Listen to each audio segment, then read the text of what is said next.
What up guys, welcome back to our endurance. All right, so hopefully this angle's a little bit better, less wind. Today we're doing the 2019 Sea-Doo Rxt-X 300. We're gonna go into specifics of it, how I like it so far. I know a lot of you guys said that, how can you make a review of a jet ski with only 3 hours on it? So this one has about 39 and a half hours on it. I already did an oil change on it and it should be a little bit better over rear this time. Coming from the 2018 Sea-Doo GTR 230, this is gonna be the Rxt-X 300. So let's take a look at it.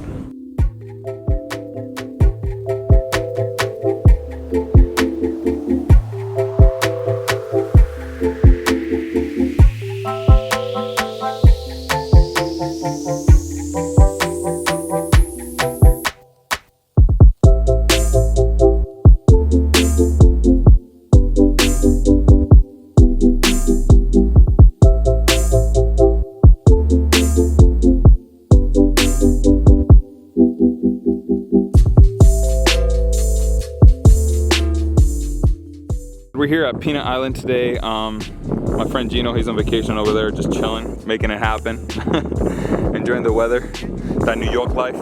And this is where we usually hang out. There's a sandbar. Over there we have the actual Peanut Island, and this is a spot where we come almost every week. Depends if we go here at the lake. But anyways, here it is, the 2019 Sea-Doo Rxt-X 300, and it's a beautiful machine, as you can see. I love it so far. It sits pretty far out of the water compared to the previous one that I had, which was the GTR 230. So let's get into the specs. Starting from the back of the ski, you have a much bigger platform than what I had before. Right, I actually added the step, which didn't come with a ski. All right, that was another like $80. So like I said, much bigger platform. Right here you can put the link queue attachment. The only attachment that I have so far is the one for the cooler, the smaller cooler, which was about $300. So you have to take that into consideration as well. Right here, you have the attachment if you want to tow someone. I actually didn't buy that yet because I haven't been doing any tow sports or any, floats or anything like that. Again, the skid seat's a little bit lower than the one I had previously, so you're really locked in to the ski, so it makes you feel more secure. It has something called ergo lock, where it's basically you lock your knees in here and you push your foot to the outside of the footwell, so you're basically locked into the ski. Again, going to the overall aesthetics, I really love the red and black color compared to the black and blue. It's not like a red and black, it's more like a red and grayish color with the beautiful gold accents. Again, it's a 3-seater, but actually if you just want to hang out one day and you just want to go like more of a racing style, you can take the seat off, and if you just want to look cool, hang out and race your friends, that's a really cool way to do it.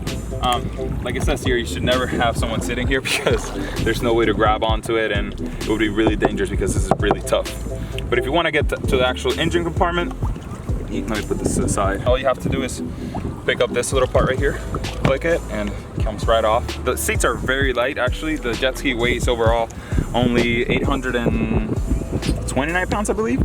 So yeah, you can get to the engine compartment. So to do any type of maintenance on the ski, you would actually have to remove all these screws all around.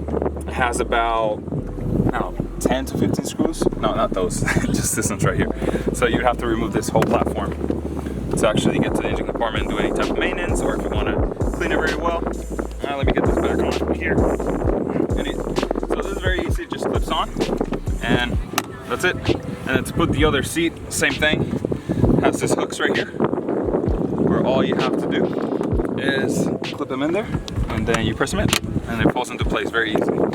Moving forward on the ski, something that I really like as well is the protection right here from the footwell. It actually protects your ankles or anything in case there's a boulder or another ski, somebody playing around and hits you by mistake.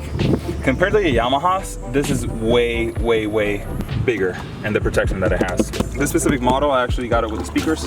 The upgrade was about $900, and they're definitely worth it because once you're in the water, I don't know, it's just way cooler, right? So going into the front of the ski, I really like the gray. Is it gray or is it black? It's like gunmetal black. It's like gunmetal black, yeah, that's very specific. But I really like the style and all the details throughout the ski. All right, so the wind got really bad in this part. I was just talking about the details, how they combine it all throughout the ski, and it makes it real nice with the red and black combination. Of course, if we need to tow someone, we also have that available.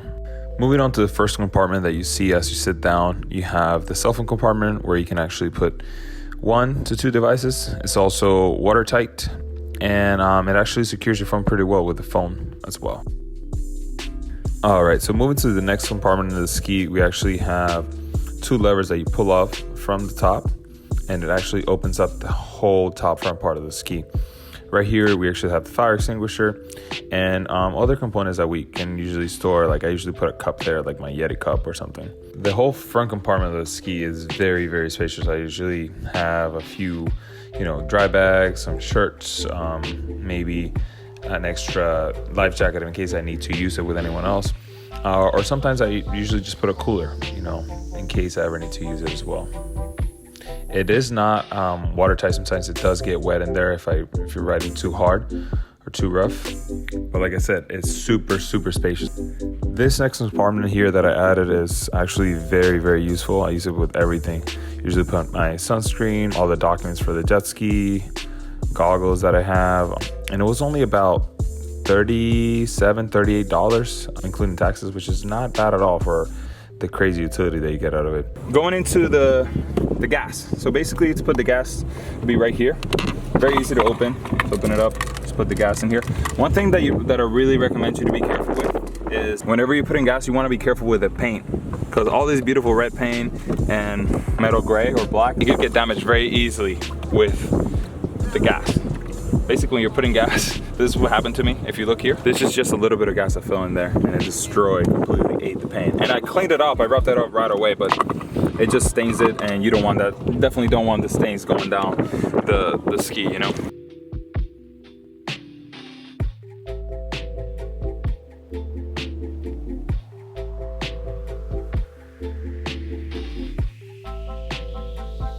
That's it. You want to press it comfortably, and you want to make sure that both levers come off. Basically, right here I have the settings to change the screen, the units. You can put it in kilometers, miles, you can change it from hours to many other settings. Also right here, you have, of course, stop button for the engine. You have the virtual trim system or setting, where you can actually put how high or how low the front of the ski goes.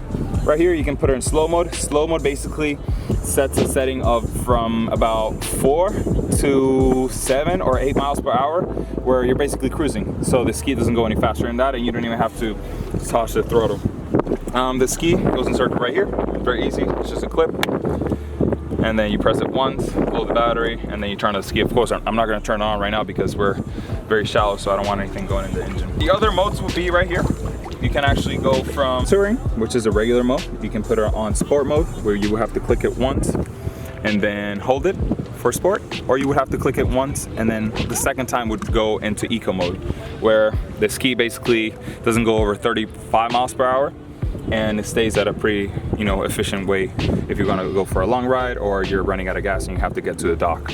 There's something really funny they put signals, which I don't know what you would use them for, but I don't think there's any way to, set it up, or there's no lights on the ski, so I don't know why they would do that. The design of the ski is not as aggressive as you would have an Rxt-X, but I still love it, and I still love all the functionalities and all the little details that they added. The speaker system is very simple when you're riding. Basically, you can power it on here, play, pause. You can put the volume up. You can also control it through your phone, so it doesn't matter. But it's really easy. You don't have to reach in and out every single time you want to change the song or put up the volume or put the volume down. I love the gloss black that they put here. It gets a little bit annoying because when you start washing it, it looks like it's all scratched up. But anyways, it's just part of the ski. For the steering, if you're going out there and you're jumping weights or something like that, you don't want to just sit here. If you want to stand up, you can actually just do this. Right? It has a secret, kind of like a secret lever right here that you just pull back and you lift off, and it locks in place again. Pull it and then you lift up. And something really, really awesome that they thought of is the angle of the screen. The angle of the screen is always with you, so you can actually always look at how fast you're going and the details. See, the whole front, this whole part right here moves. Let me do it one more time. You lock it, and it's actually very stable. I've really tested it out a few times, and I go kind of hard out there, and put it back again. 99% of the time I'm riding with, just the lowest setting of the steering. And of course, you have reverse, neutral, and the throttle for acceleration. Chinky. Oh yeah, that's just what my girlfriend calls me. So please don't get offended by it, right? It's just a nickname. It's just a lot of love, you know what I'm saying? Peace and love, right?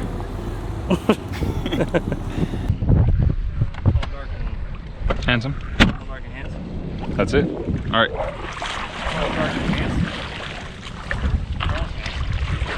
Oh look, the tide is coming up, so it's easier to move. All right, so when you're getting out of shallow waters, what you want to do, you want to shake it up a little bit.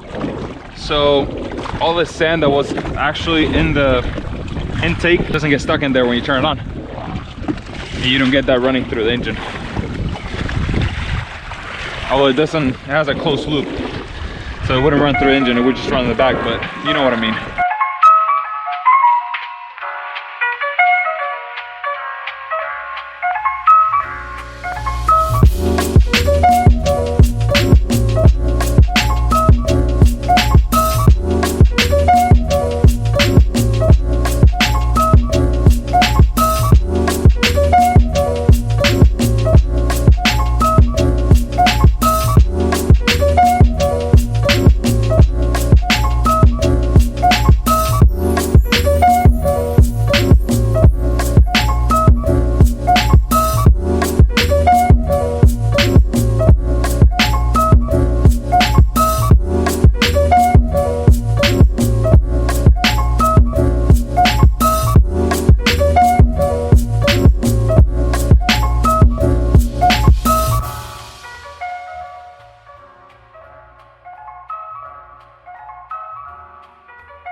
Alright guys, we just left the water. Thank you so much for watching. Thank you Jennifer for helping me film. And if you enjoyed the video, leave a like, a comment, subscribe to the channel for more jet ski videos and maybe some vlogs. Maybe I'll make that vlog that we shot September of last year. Alright Gino? Colorado? Yeah. Maybe I'll edit that someday. Must be a very good video. Love you guys. Thank you.